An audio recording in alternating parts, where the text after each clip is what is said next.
Hey guys, good to see you. Awesome. I got promoted to panelist. Took me a while. Yes. Yeah, that was host air. Host air. Yeah, it's great to see you guys. Good to meet you, Mark and Ari and Hey, Mr. Josh. Yeah, it's gonna be fun. We'll give it a few more minutes and we'll have a good time here. You know what's okay, Chad, real quick. You did something right that I did not know how to do on Zoom. You promoted us to panel, but Yeah. then I can see the attendees. Yeah. Okay, perhaps it's just failure on my team's, but they weren't able to do that. Is that a special setting? You know, it's the, I guess it's the wizardry of an engineer. I don't know. You didn't do any setting. It just, you promoted me to panelist and boom. Josh, don't take the credit away from me before you. Can we just make people think I'm Harry Potter for a few minutes here? Hey, but real quick, what's the vibe you'd like to get across? Do you need any visual aids, Chad? I guess not, right? We're just here to say hi to everybody. Here to say hi, no visual aids, and they can hear you now, just so you know. So Well, there you go. We love you. We love you, everyone. Craig, David, Brandy, Andrew, Harrison. yeah, I mean, we'll do a little housekeeping here in a few minutes. We'll just kind of let people get started. We'll probably get started here in like 2. I guess a couple things you should note now. If I did this right, normally there's a nice little thing to Q&A. Here we go. Good. So we got Q&A. Do you guys see the Q&A box? Yes. Yeah. Cool. So for those of you in the interwebs, hopefully you can also see the Q&A box. Let's see. Yeah, we'll do all questions. Attendees can comment. Okay, here we go. I think before you probably, no one could comment except for the panelists, but I think that was just changed. Yeah, that looks good. Okay, cool. Yeah, we'll give us another minute and then we'll get rolling. And just so you know how we do things, so people will kind of be coming and going. We'll allow open Q&A here. So if you're a guest here, you can ask a question. We'll try to stay attentive to questions as we go. And then we also always post this into the Real Estate Hackers YouTube channel when we're done, which gets more attendance than you'd think. And it's kind of like cool. Over time, people kind of see what we're up to and come, you know, it's 5 o'clock. Sometimes that's great for people. Other people are, you know, actually work for a living and are still working now. And for those people, they can attend later. Fun little fact, by the way, I just bought a house an hour ago. Wow. Yeah. So I got a good, Nice. got a good little adrenaline rush going. Investment or family? Family, actually, but all family houses I buy will eventually become investments. Of course So it will. Those are we will Chad never Gallagher. we will never sell this. This is it will eventually be an Airbnb property whenever. Where is it? It's 2 miles west of our headquarters in Lancaster, Pennsylvania. It sits on a stream. It's awesome. 5 acres. For those of Congratulations. you that are listening, I can't wait for you all to see it. We'll do a Real Estate Hackers event there someday when my wife allows people on our property. And I don't mean that because she doesn't like people. I only mean that because she's like the Federal Health Administration. She believes in wearing 4 masks, not just 1. She believes in extra cleanliness. And by the way, that's great. That must make it hard for you to kiss your wife or masks. We haven't kissed in 6 months, Marcus. We have not kissed in 6 months. So looking forward to COVID being gone so I can kiss my wife again, among other fun things that happened during non-COVID. But yeah, got a good little adrenaline. It was a crazy closing period. I don't even know how to get into it other than just if you're listening and you're planning on buying a house, whoo doggies, just have your ducks in a row because things don't quite happen as easily. It's probably the craziest closing I've ever had in 7 years of real estate, 8 years. So. All right. Well, hey, let's get the party started, huh, gentlemen? All right. Welcome, guys. So, by the way, it is way more fun talking to people when you can see everyone. So I can't see everyone's face, only our panelists who have good-looking faces, but not as good-looking as everybody else. So I'm Chad Gallagher. I'm the host of a podcast and now virtual meetup session called Real Estate Hackers. We usually have a podcast every week. During COVID, it's been more like every other week, but we'll work through that. We focus on kind of the intersection of real estate and tech. I co-founded a property management company called Slate House. Slate House manages about 4,000 units across the Mid-Atlantic, and I'm always kind of happy to talk to anyone about property management, landlording. We're an investor in both residential and commercial properties. and we also co-founded a insurance company, if anyone's in the market for insurance, that focuses specifically on property insurance for investors, called Red Rabbit Insurance, which a lot of you have taken advantage of, and Ryan is awesome. Ryan at redrabbitinsurance.com. He's the best insurance dude I've ever met in my life. So those are the news and notes of who I am. I want to jump to the panelists really quick. The way this is going to work, we'll do some intros.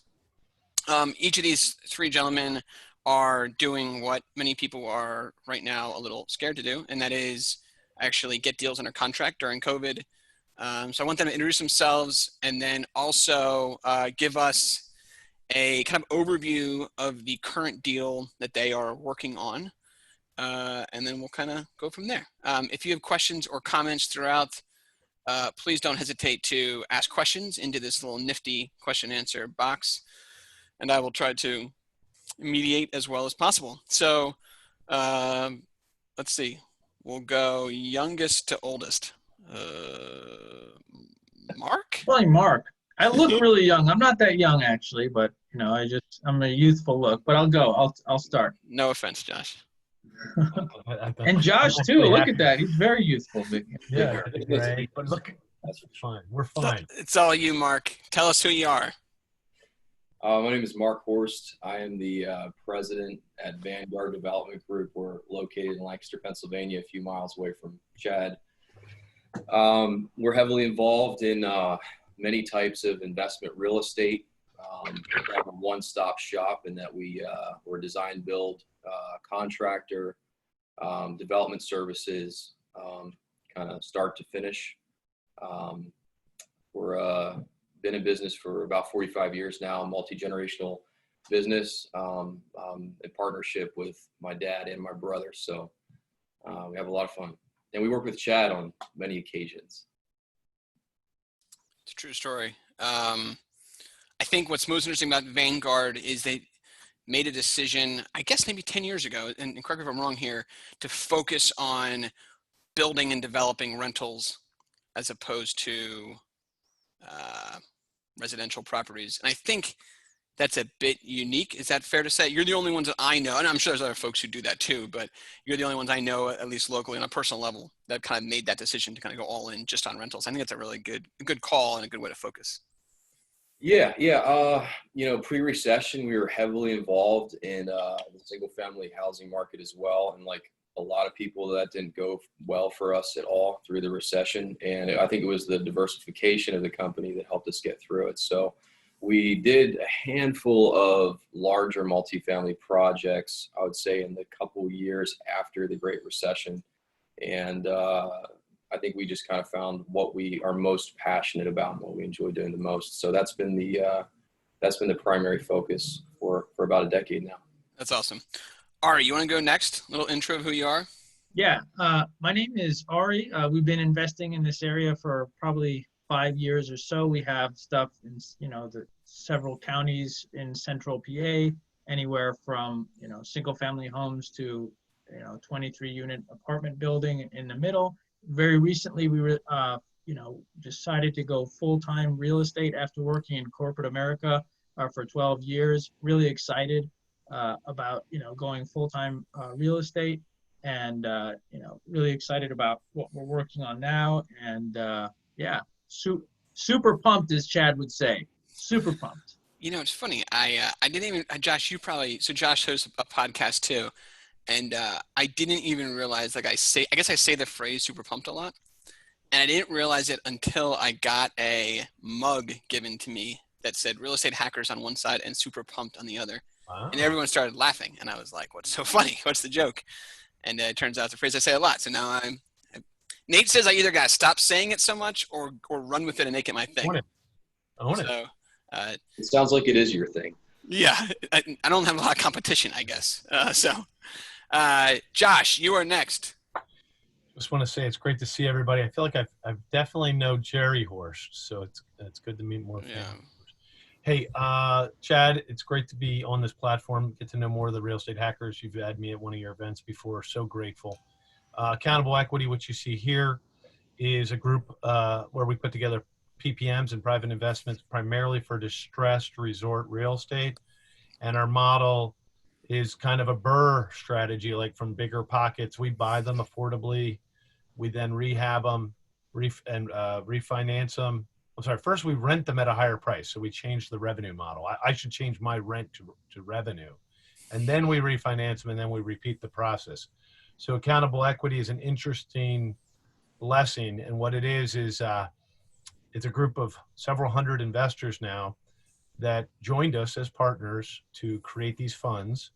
And it's a combination, we believe, of a community, and we do a lot of things together, kind of like real estate hackers do. And we also get the benefit of access to these private deals. And we'll tell you about the deals later. Now, Josh, you wouldn't possibly be doing an investment in a resort like during COVID or anything right now, would you? You know, there's a slide in my deck that's all the negative media about today's hospitality market. And it's funny, I think I would have been just as scared as anybody until a few different factors happened, and we can talk about those later. But a few different indicators happened in our business, and then a revelation happened, and that was that everyone is definitively scared of hospitality. Therefore, it must be the right time to consider it again. So I'm going to go one step further, and I actually feel like, and this might be too strong a term, but I think people are scared, period, right now. And I think clearly there's some scared of health repercussions. But I think when people are scared, they stop investing as much. And we have definitely seen that. And I think all of you have probably seen that, to some extent. And so I think that when I started investing in real estate, it was actually 2012. And I remember when I told my mom that we were going to invest in real estate, she literally started crying. Literally, it was the best decision I've ever made in my life, hands down. Changed our family finances, changed our life, changed my career. And my mom literally started crying and said, "But you had a good job. Why would you ever invest in real estate?" And frankly, I mean, at that time, 2012, people were scared, right? Real estate was a bad word. It was not something you'd ever want your son to do. And so I think there are some parallels where we are now. Cool. Let's take one more trip around before I get to more specific questions. Mark, could you just give an overview maybe so people have a little background of the current project you're working on? Sure. I don't think I have one specific project in mind. I have a handful of projects right now that are in the various stages of municipal and civil approvals. Some of them are in the zoning stages. Others are I think I have 2 in the conditional use stage right now, and a couple others that are in preliminary final land planning and pre-construction services, ranging in size, unit-wise. Probably the smallest one we're working on right now is 48 units. Like 160, right? Yeah, I mean. Yeah, we're working on a couple right now. They're in the 300s that we're really excited about as well. That's awesome. Okay, so I kind of forgot that you guys have a lot of stuff going on, but ranging from basically just under contract on the land all the way up to, actually full-blown building and starting to lease up, and basically no, like, straight pedal to the metal despite COVID going on. That's right. Right. Ari, I know about your deal. Do you want to talk a little more about it? Yeah, absolutely. And also, I kind of want to talk a little bit about, get people to think about, fundamentally with coronavirus, there's a lot of news out there. I have the luck that my wife is a professor in public health, very, like Chad's wife. So I get all my information from her. I'm lucky that way. Is she 4 masks or 3 masks? What's her mask depth? She's actually a lot more strict. Of course, that's kind of what she works in than I am. I'm a little bit more laissez-faire, but I get all my direction from her, what to do with mask. But it's funny that from a mask perspective, I had to get something inspected from a city to get a code approval, zoning approval. And the guy that came in, and I was getting the sprinklering approved. And I'm like, okay, do I wear a mask? Do I not? And then the guy that's my sprinkler guy is like, this guy is very anti-mask, so please don't put your mask on. So I was like, okay. So it's just very interesting on how to navigate. And the news is it's very tough because a lot of people come out with stories that, you know, maybe you surveyed 100 people that may not be true on a larger scale, so it's tough to know. So I'm lucky to have, you know, my wife that's a little bit closer, but yeah, she's strict. Probably maybe not a 4 mask, more of a 3 mask, but you know, still up there. And I would just want to encourage everyone, like, fundamentally, coronavirus, what is it going to affect, right? Like, how is it going to affect what you're investing in? So I come from a marketing world, right? So we always try to increase consumption in whatever it is that we're trying to sell. You know, candy, eat more candy. You know, Facebook. Why doesn't Facebook like you to post links? Because that brings someone off their platform. They want you to stay on their platform. Take coronavirus. What are people consuming more during coronavirus, right? And how can you leverage that? Well, people are at home more, generally speaking, right? There are some people that still have to go to work and things like that, but generally speaking, macro, people are spending more time at home. What does that mean? Like, home is more important to them. They're going to be, you know, spending more money on it. They're not going to forego paying for it. You know, they might be consuming more things at home, right? So that's like why I'm really excited about multifamily and also in coronavirus is because, you know, as you spend more time with something, you consume more of something, it's more important, and your dollars will eventually go there. So the current deal that we're working on, we've got a 21 unit portfolio under agreement. It's different. It's a 8 unit, a 9 unit, and a 4 unit. All strong fundamental deals. I'm seeing, you know, good value, and to be honest, I haven't been as heavy investing in 2019 because it was hard to find, you know, good value. But I'm seeing, you know, good value in the stuff that we're working on a smaller scale than a lot of. I'm going to jump to this question later, but do you think that deal was available 9 months ago? Like, did something happen in 9 months that made that deal come available? I think there are people that are, you know, looking to. I think stuff that deal was not available, you know, 9 months ago. I think it would have.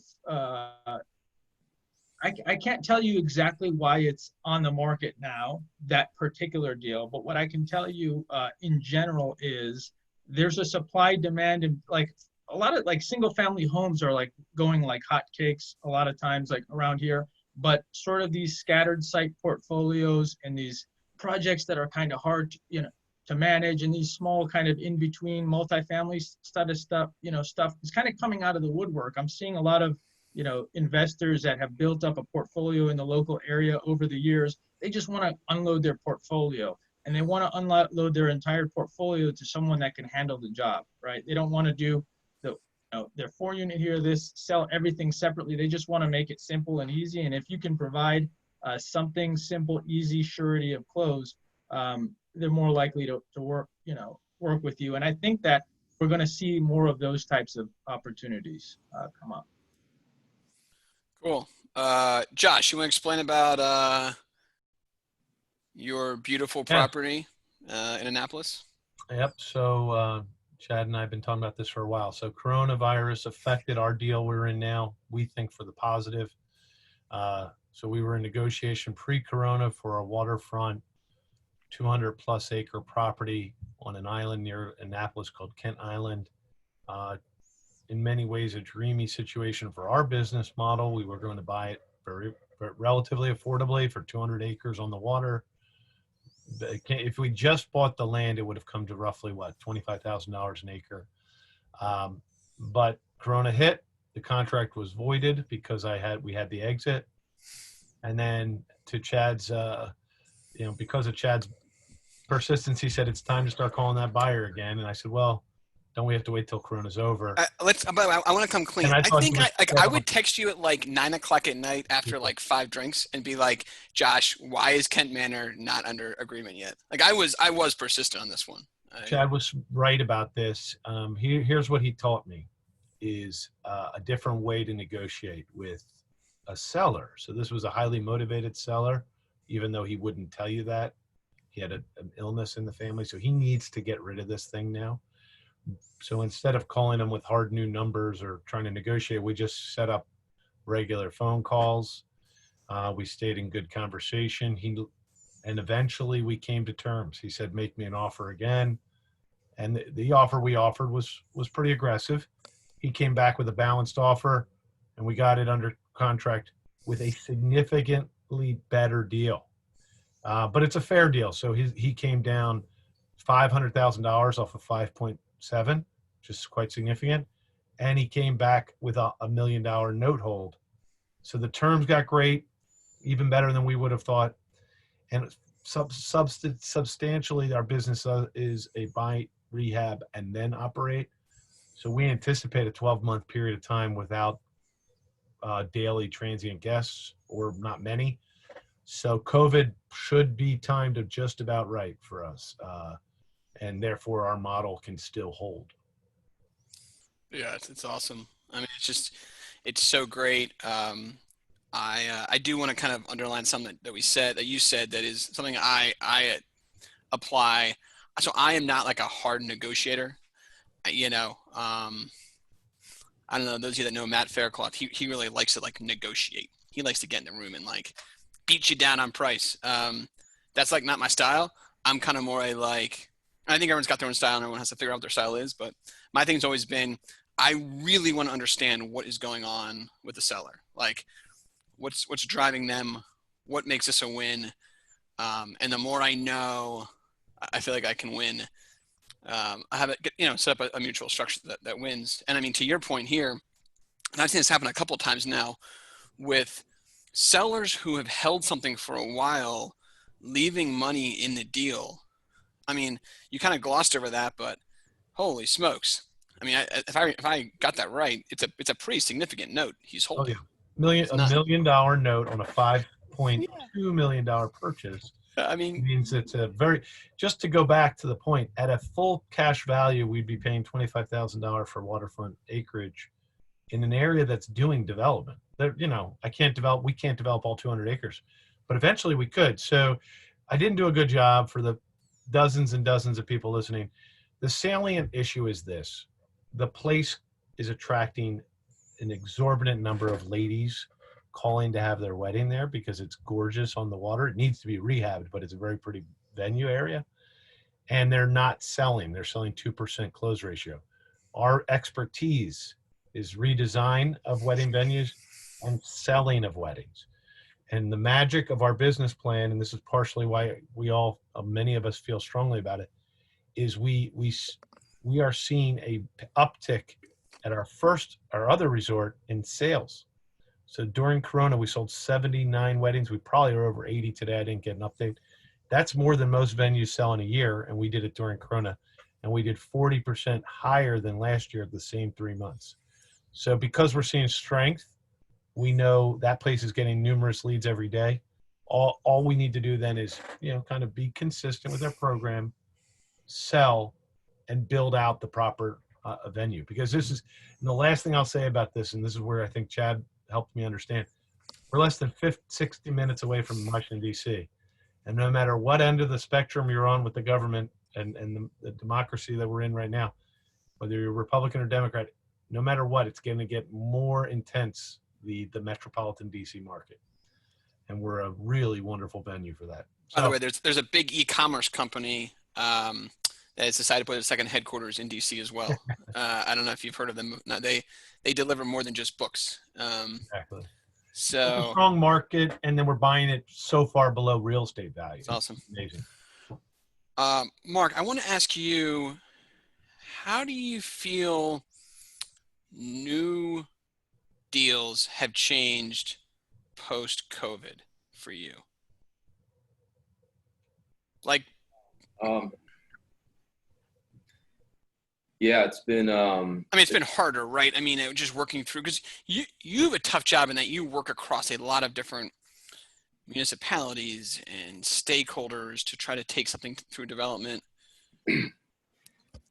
Yeah, I think so. We closed on a property, I would say November of 2019, and it all happened really fast. So we basically, for our underwriting, just used budgetary numbers for the vertical construction.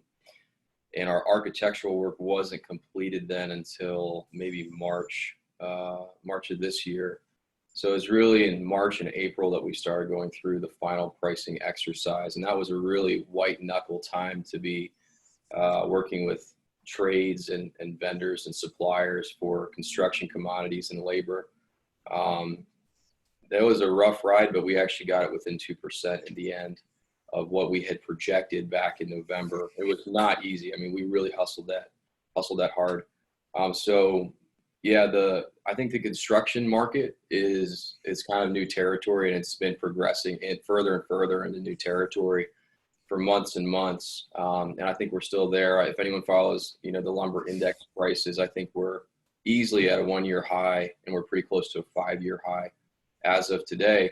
However, even if you went back in time to, March, it would have been at a 5-year low. The problem is you couldn't even buy lumber. It would be like going to a gas station that has gasoline for 25 cents a gallon, but no gasoline to sell you. So obviously the lumber commodity market plays a ton into your total capitalization. I think on the municipal side of things, I'd say across the board, I think folks have been very, very easy to work with through the approval process. Last week I got a project through final plan approval that I've been working on for 31 months, just crossed the finish line. So that's a long ride. And we got a text amendment done maybe 2 weeks ago that we've been working on. Actually, Chad, you're involved with that project. We've been working on that for about 9 months.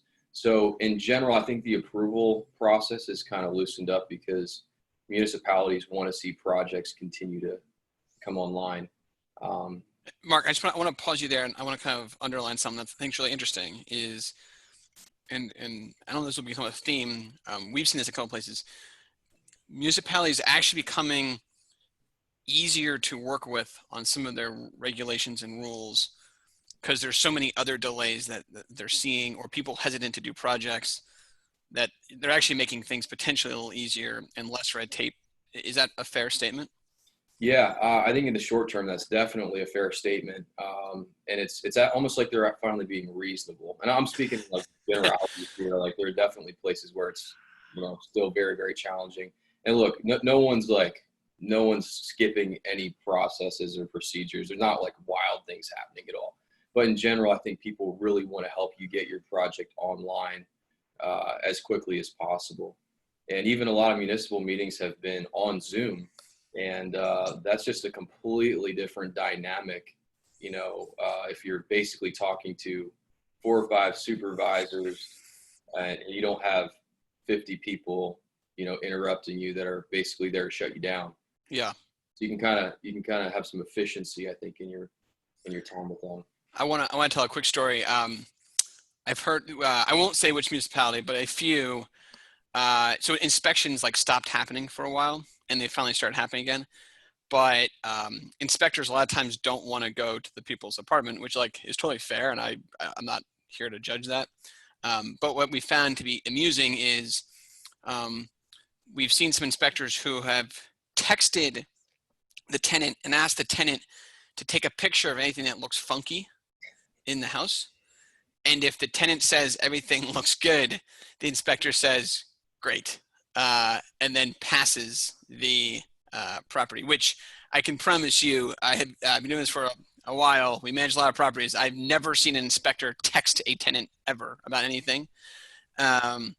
So, by the way, if you've got a sketchy property, now's the time to get an inspection. That's one takeaway from today. Schedule those inspections. Yeah, no, seriously, it has been really interesting how, in many ways, people are, I'm not going to say, whether it's being more reasonable or in some ways just trying to kind of be less tough in the real estate world. And I think we're actually seeing some nice things there. Ari, I want to ask you, so, Josh and Mark work on projects that have a longer lifespan to them. Not that yours don't, but the kind of mid-sized multifamily is a little bit more of a, frankly, what I'm a little more used to, which is buy and then, within a couple months, make some changes, but then, we're kind of off and running. You wouldn't do 3 years of planning on a project. As you're kind of thinking about this next project, or even some of your current ones, I don't know, give me some thoughts of how you're seeing things evolve in this kind of pandemic world. So what I see, I'm paying a lot more attention with coronavirus to a couple things. So like what are the employers of the tenants, right? Are they in more essential sort of industries?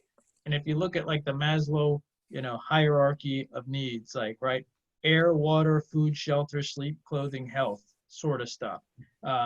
If they're in things that they can still go, and a lot of the stuff that we do C class, rentals, like, are they in, those important fundamental industries that are continuing to go full speed ahead, that there have not been a lot of disruption in, right? So that's something that we're paying more attention on, because there's going to be in the months that come, I think the government has put a lot of money into the economy. A lot of people have, are on unemployment, and that's kind of going to dry up in a little bit here. So if you're in the type of thing, or if you have a big tenant exposure with things that are getting, government subsidies that are going to go away, that's just something to be aware of. So most of our, all of our stuff is market. I don't know about Section 8. I know people have a lot of success with it and that sort of thing, but I'm looking a lot at the tenants where they're working. And also, what's the break-even occupancy level, right? So people are saying, oh, occupancy, what if occupancy goes to 80% or 70% or what have you in a regular rental? Are you still going to make it? Are you still going to break even? Are you still going to cash flow? So, that's the sort of further scrutiny that we're doing on the deals. And are there ways to add value to the deal other than just increasing the rent? Just up the rent, up the rent, up the rent. Because I think, we might not be able to do that as much, right, as we have been in the past years. Also, though, you're going to see some inflation. So if you can lock into these fixed rates, I mean, we got a really low interest rates quoted on this deal that we're working on, a lot lower than we've ever seen before. Granted, we've only really been doing this for about 5 years. But when you can lock fixed at a low rate and everything else is kind of going up, you're probably going to be in a good position. So those can you really quick give folks what you said, a locked rate? Can you tell them the specifics of what you got in terms of financing? Yeah. I think that'd be interesting. We got a locked. We got a 3.5% interest rate at a 25-year amortization and at 80% LTV. Locked for 10 years, right? We got it locked for 5. If you wanted to lock it for 10, it might be 375. I think something like 375. Still not bad. Still not bad. And that level of stuff, we've never seen that before. Granted, we haven't been around forever, but like, even if, a couple of years ago, a year ago, like, 80% LTV people would do. Rates were not at 3.5, and then the 25-year amortization was rough too, the combination of all that stuff. And when you put that, and when we were first, telling folks, when we were first evaluating this deal, like, it was a solid deal, right? But now with these financials, it makes the deal, significantly better. So, I think that this is a good time. This is a good time to invest, for us in our model right now. Josh, can I jump to you? What kind of financials are you seeing on your projects? Well, we're a bridge lending program, so we have some pretty faithful bridge lenders that help us get from construction over to permanent. So no, we're not seeing those kinds of sweetheart deals, no. But just give folks, some sense of like what kind of a. We have 2 opportunities right now. We have the bridge lending that'll be a double-digit temporary loan, maybe 11% after when it's all said and done. You use it for about 1.5 years, and then you replace it with a 4% or whatever may be available. Or we can go down the path of a 4.75 SBA loan, which we have some interest, meaning we would like that, but the process that's gummed up a bit right now with Corona. So our model was built, our pro forma was built on hard money temporarily, then moving to traditional. Because we take things out of service, it's a significant type of financing program. And so I know nothing about SBA programs. I had no idea before I talked to you that SBA did like short-term kind of lending like that. That's really No, interesting to they me. don't. They don't. So those are the two ends of the spectrum. Either you use short term, Oh, or the SBA loan would be more of a long term, and they'd start even now when you're still going through construction. Yeah. So I'll give you a quick a primer on what we've been talking to those people about. They do it. It's a nice program. It is personally guaranteed. However, it's an interesting program. You'd love to be the banker in this scenario. They back the SBA themselves doesn't actually underwrite it, but the CDC does, which is like an independent nonprofit that evaluates. And then a bank gets to have the first position lien. The CDC suggests the SBA to take the second, and all in you could get up to 80% LTV. You have significant fees up front, and you have significant exit fees. Does it have to be a hospitality thing? Can people do that for like normal real estate? It's like you could do real estate. As far as I understand, it's any real estate.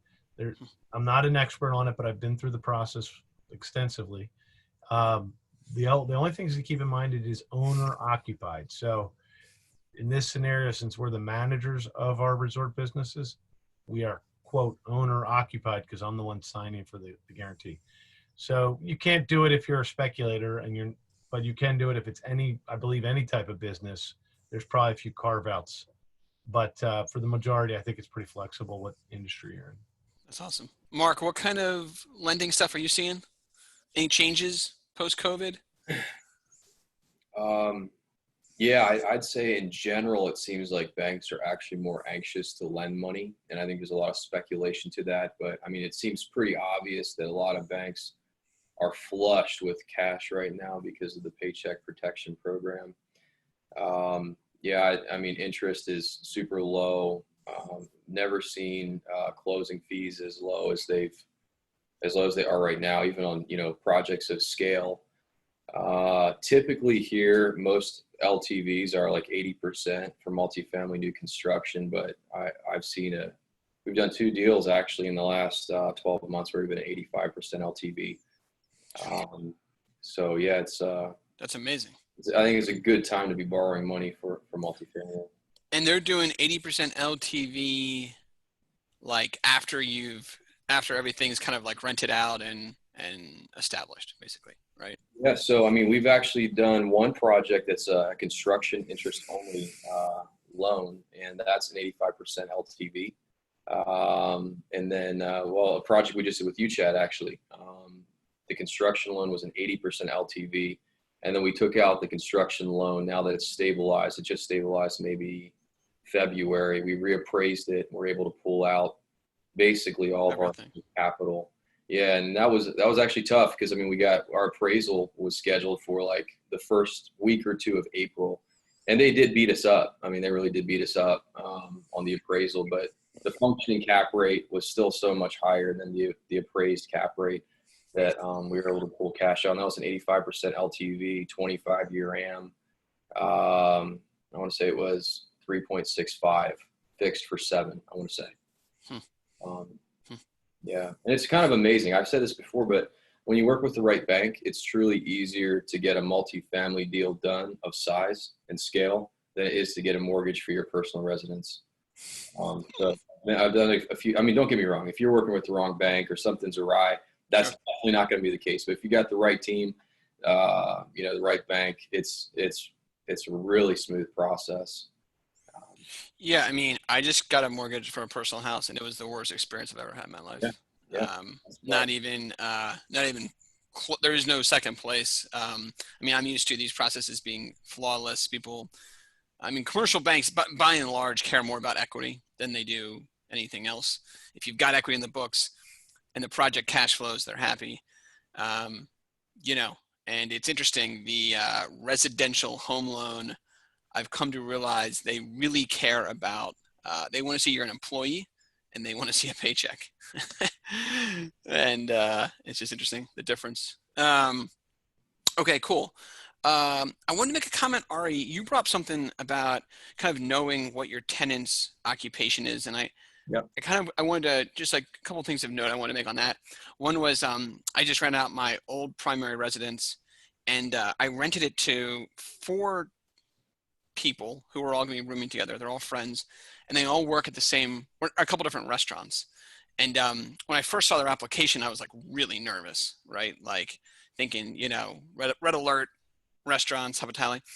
But they were like 4 separate folks. I kind of like that. They'd all been in the same lease together, right? So it actually kind of helps. They all had really good credit individually. And that actually made me feel good because, you know, one person's going to kind of make sure that everyone else stays in line, right? They don't want to have credit problems. But what was most interesting to me was when I kind of dug into, I said, guys, how, you know, you work at restaurants, like, aren't you having a tough time? They said, Chad, we've never made as much money the last 2 months as we've made our whole life. And I said, why? Is that because of the stimulus? I said, well, yeah, that's been nice. But they said, basically, the restaurant staff has diminished. A lot of people don't want to work in restaurants right now. And because everyone's all cooped up for a couple of months, there's actually more demand on the restaurant side. And then the third piece they said is, well, they work at outdoor restaurants. And so they said they've made far and away more money the last 3 months than they've made at any other point in their life. So that was interesting that like, I'd be a little careful kind of like judging someone just by the industry, right? That like, sometimes there's a little more to the story of what a tenant does. And I would just say by and large, our tenants, we've seen really high success rate of people paying rent during COVID, which has been kind of interesting. And Ari, would you agree by and large your tenants are paying rent?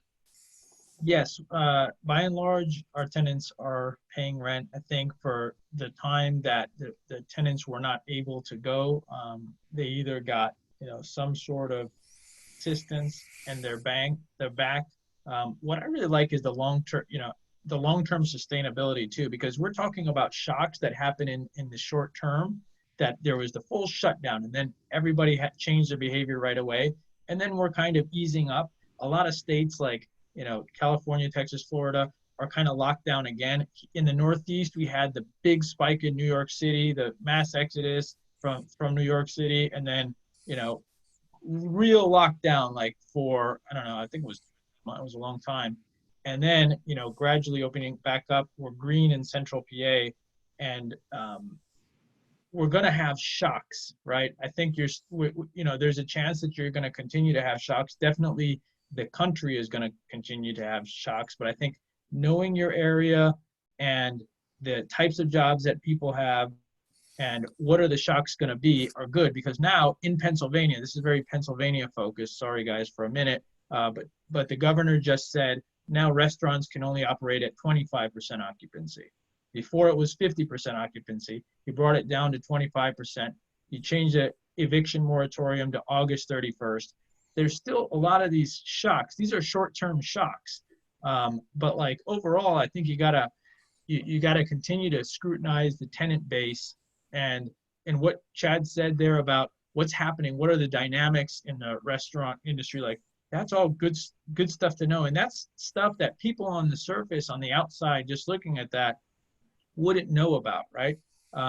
So that's where I think there are the opportunities, like seeing, you know, knowing more about and what are the real things that are happening in the middle, you know, as things begin to normalize, because anyone that tells you they know what's going to happen is lying, right? We just have to learn to adapt and kind of just generally like set yourself up for success as much as you can. Like I think I looked at, you know, there was this big article, what industries are doing well, what are not, and why, and this and that and the other, short term, medium term, over the long term, because you could learn something that could be really relevant to your business and what you're doing, the types you're doing. By the way, my new favorite tenant occupation, oddly enough, is warehouse distribution. It's interesting, like in the Mid-Atlantic, man, there's a lot of people who work in warehouse distribution, a lot. And if you do, you know, and like they pay decent amounts. I mean, I see these like, you know, the paycheck references and stuff, and they're good jobs. Like it's almost like the old school, like coal miner has now moved into warehouse distribution. And I don't mean that in a bad way. I mean it as that like it's good solid money. It's a good job, and it's consistent, and it's definitely playing out well through this. I want to transition now to like the next 6 months, as you guys think about what each of you are working on. give me a sense, and Josh, maybe we'll start with you. How, in the hospitality space, are people going to start having weddings again, or is like no one getting married, or what's the deal there? Yeah, and I for all of those good people there's so many of you listening here. I feel bad because I'm excited about these two guys that are multifamily guys. One, Mark Horst's company, I know all about the value of that company. For us, to answer your question, Chad, Ari has a good company too, Josh. And Ari, I mean, look, Ari, I want to invest with Ari. I actually would like to understand the terms of both of your investments. So for us, we have a little bit of a privileged situation, so I cannot speak for the entire industry, Chad. But as you know from knowing us, we sold these weddings, okay? We sold 370 plus weddings in 18 months. And most of them were supposed to, like the beginning first wave was supposed to start April. And I think we had to relocate 60 contractual weddings, meaning we had the money or we had a large portion of the money, and we moved them. So we actually, if COVID would have followed course and been, kind of tapering off now, the brides that were in the spring quickly all took August forward. We have weekends that are booked and triple booked, meaning we have multiple rooms. So they took them on Thursday, Friday, Saturday, Sunday, and some are on Monday. So we have some weekends where we have 12 plus weddings scheduled right now. So we may have the world's best ever Q3 and Q4 if Corona tapers off. Sadly, that may continue to be bumped. So our business, because we have this operating business, resort management, and then we have the fundraising business. Our operating business is doing well, but not what it should have been doing. And we say to ourselves, the interesting thing about what we've built here is because it's all contractual revenue and no one has sought or pursued a refund. I think 2 out of 80 weddings or so, 65 weddings that got relocated, did pursue a refund, but then we just gave them more options for dates, and the contract was pretty straightforward. So we're in a stable position, but we're not able to execute on daily revenue and profits. So we're in a weird spot. Like each day we're bringing in thousands and thousands of dollars in deposit money. We have our outdoor restaurants functioning, and they'll continue to thrive. They get busier each week. We've only been open for 5 weeks since we're in New Jersey. I would suggest the fall could be in a banner year. Even if restrictions maintain, what we're seeing now is brides are following the rules of the state and modifying their wedding event so that they could at least still have their experience. Things like partially outdoors or fully outdoor instead of indoor can allow for some freedom. The fact that we invested in tents and things like that are all going to pay off pretty well here in the next few weeks, because there's a certain rule that if there's no walls, it's outdoor. So we're actually going into uncharted territory, sitting on contractual revenue. It's an odd situation where we feel like we are buoying this storm pretty well. Josh, really quick, do you track things like how vaccines are progressing and how that may impact, like, a vaccine hits and all of a sudden there may be a wave of weddings? Or do you just say, look, I can't control things like that. Let's just keep running the business the best we can and kind of let the policies and everything happen, and we'll just keep iterating every day based on what we kind of have a straightforward philosophy on this. We think the election is causing a lot of the situation. So we're waiting for the election to kind of come to an end, and wherever it goes, we think we see stability after that. That's just my gut. I'm not speaking for anybody else, but therefore no matter whether we track it or not, we can only do what our state allows us to do. We follow all the rules. So for right now, we're allowed to do outside dining. We think at some point, even if Corona were to continue to grow, at some point you have to let the economy stabilize. So the year 2021 probably will be one of the biggest catering years ever in our social catering, which is what we focus on. So we're looking at a potential real spike up in profitability over the next 2 years.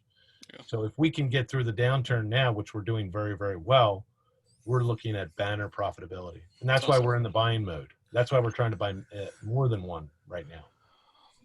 Mark, talk me through the next 6 to 9 months in your world. Multifamily, new construction, lease up. Yeah. I think it's hard to be definitive about that. And one of the reasons is I'm not sure maybe the ripples that we're seeing, if that's basically like a short-term reaction to COVID, or if it's actually like a long-term trend. Yeah, I think specific to the market, and I'm sure you could attest to this, Chad. I think we've seen just massive demand since COVID really broke out. I think rents in general have increased with very healthy margins. I don't know. I've heard different guys say different things, but 5% plus, I would say. So yeah, the demand is certainly there. But look, real estate is just so regionalized. So I'm not sure if sitting here in Lancaster County, Pennsylvania, if that's folks that are maybe migrating from major metro areas to kind of get out of more highly populated areas. So it could be that. So yeah, anyway, market seems to be very strong. Mark, I'll give you 2 quick stats that are or stories that'll kind of hit what you're saying. One is the primary residence that I bought. It's 2 miles west of Lancaster City.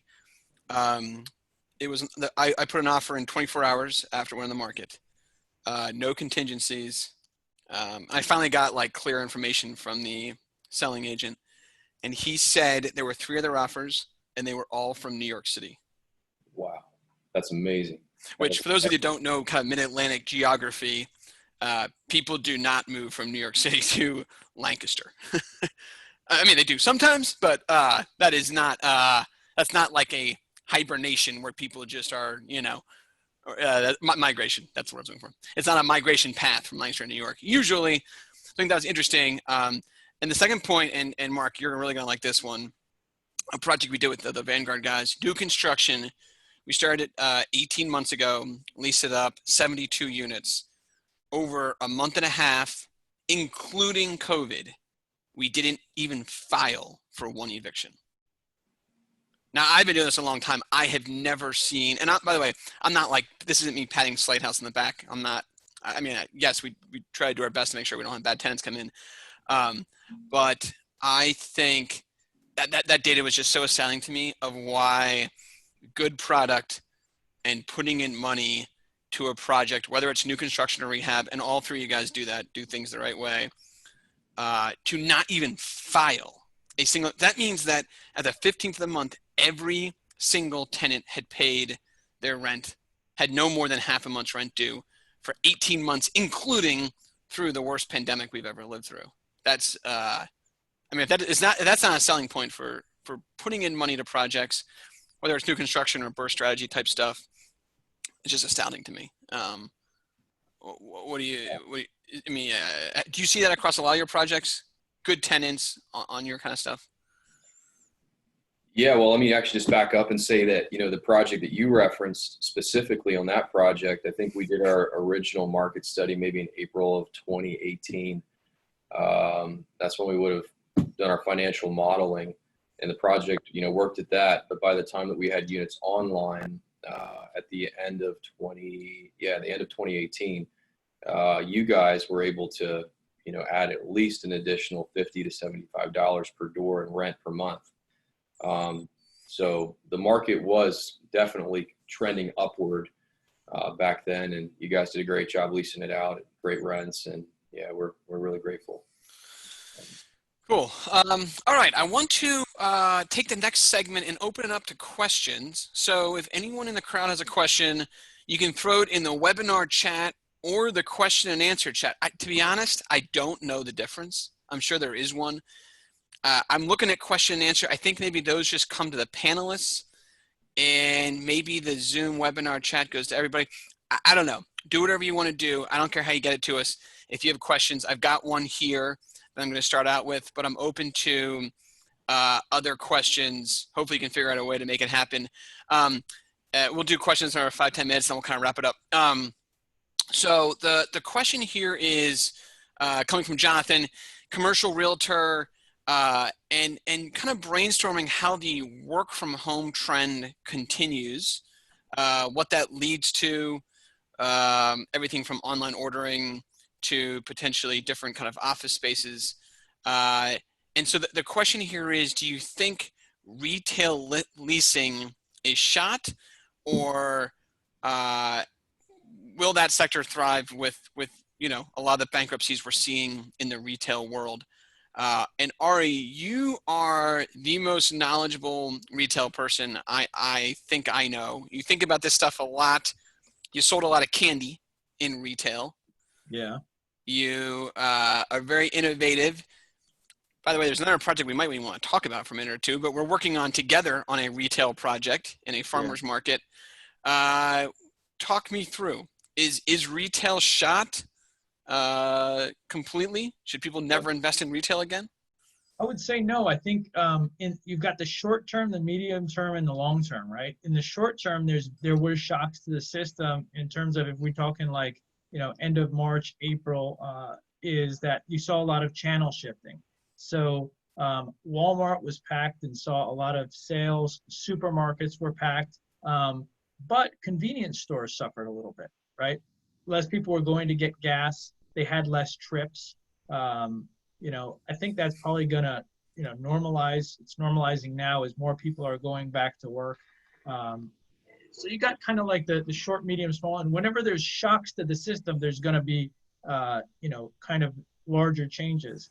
I think that it's gonna be the profitability in a restaurant. Those are pretty slim margins, right? So there's certain operations that I think that are gonna do better. If you are a restaurant that has 5 or 6 dishes and you're like really fast and really efficient, really profitable, you're going to be good. I think the restaurants, when you go into a diner and the menu is 35 pages long, those guys are going to might be a little bit in trouble if they can't manage their inventory, right? So I think, the top operators are going to rise to the top, focused, efficient, profitable, adaptive to the new retail model. And like the ones that were able to say, hey, we can eat outside, everyone get outside, it's great.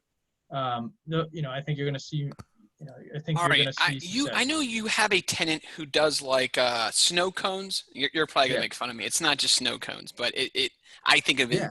How are they doing? They're doing, we've got a tenant that does ice cream and also is doing other, is doing some food, some Hispanic food, very, very good food. And, I think they've adapted in terms of like, focusing, getting that outside seating running, right? Continue to put the word out there, right? Pick up, making it easier for people to pick up food, right? You're at home all day, working all day, your kids all day, like, it's a treat to eat something, pick something up, eat outside, right? So I think it's adapting, and those operators that are going to be more adaptable are going to be, more successful. I'll add one point here. So I definitely agree. I think Ari and I both believe that whatever you want to call the quick service food industry is just at its beginning stage and has a long way to go of growth. And I heard an interesting, I don't know if it was a podcast. I forget how I consumed it, or a book or something, but it was a guy who was studying China.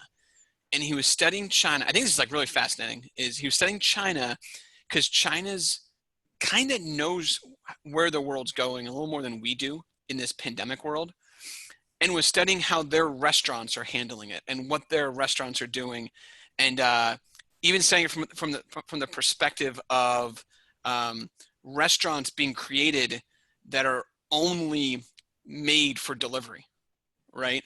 And kind of saying like, look, yes, this is a pandemic, but there's some themes here that are going to play out. And trying to study actually kind of China as someone who's been through a couple of these and may have some better ideas of like where things go. I thought that was fascinating. And look, I think it makes sense for restaurants, but it would be interesting if we could, as a country, learn actually a lot from China. They've got a lot of people, right?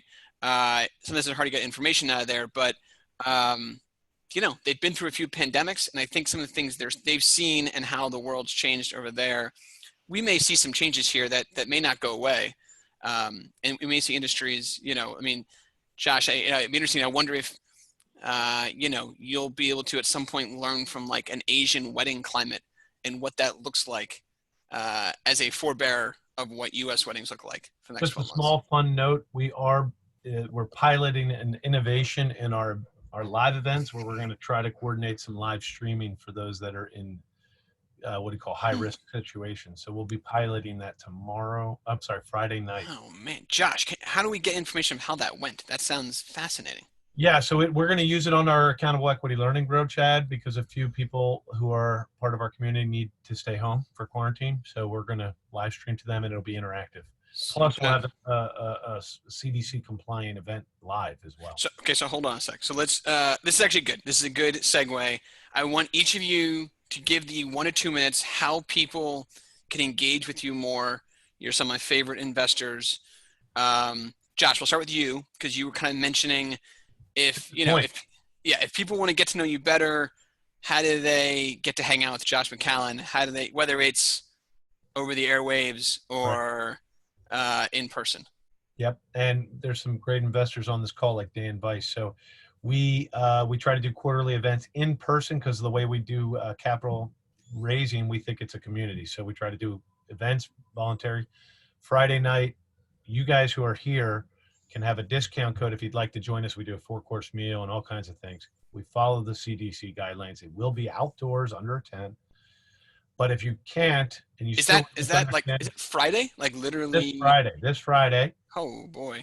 Okay. And if it's not effective for you to be there in person, which I think is good, we'll have a nice 50-person turnout. It'll be great.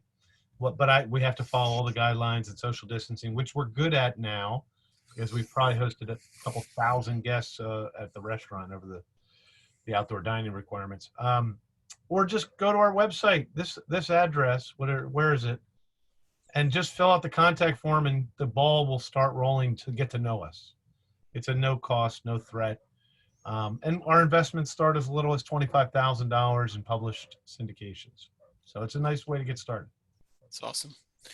By the way, I don't know how you did that little logo thing, but that looks really good. You've Ari's in like second place of logo placement. Mark, you're in third. I'm in last. I've got like a fire extinguisher in the back here. It looks like I'm. At least Mark's like at least chilling in like paradise over there. Well, Mark looks like a land developer. I mean, that is the quintessential picture. Yeah. Like if we could make it like the Dallas TV show, this would be Mark Horse's. Yeah. That's hilarious, man. I'm not sure if that's a compliment or not, but I'll take it. You look good, bro. Yeah. No, good. Here I am in like Office Space or something. God, we got a long way to go. Mark, how can people learn more about Vanguard, get to talk to you, maybe hear about some of the cool projects coming down the pipeline? Sure. Yeah, our website is Vanguard, D as in development, G as in group.com. You can learn a little bit about some of our in-progress development projects from our website.